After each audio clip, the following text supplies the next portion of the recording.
if you think about it for a moment in a practical sense, if your marriage is just based on power, first of all, it's an unpleasant place because it's tyrant and slave. And second, like, good luck with that, because people aren't that easy to tyrannize, Like, maybe you have a willing slave in your wife, but I doubt it.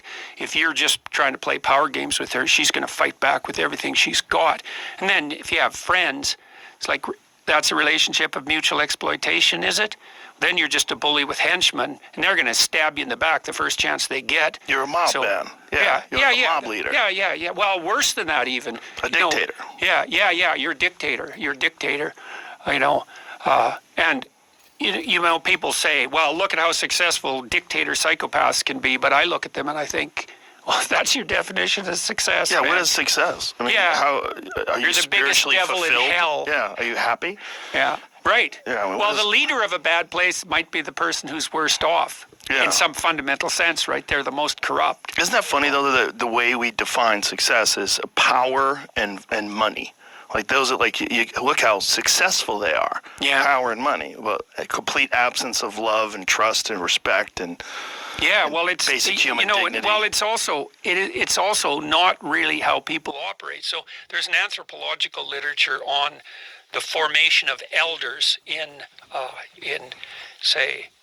traditional societies, because you might ask yourself, who becomes an elder?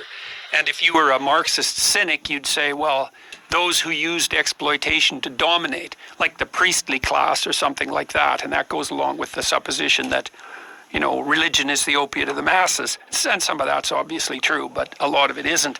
The elders aren't that at all.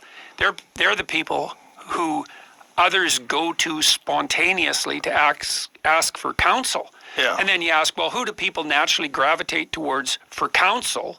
And the answer is, well, productive, generous people who've managed their interpersonal relationships well. Because who the hell else would you go ask for advice if you had any sense? Like, you might go ask the local dictator and kowtow to him if you need a favor to take somebody out. But if you're actually asking for counsel, you're going to ask someone who's decent and who's generous and who plays a reciprocal game. And it's also the case, this is worth knowing too, the problem with a power game is that it's not playable, not in the final analysis. So Frans de Waal, the Dutch primatologist,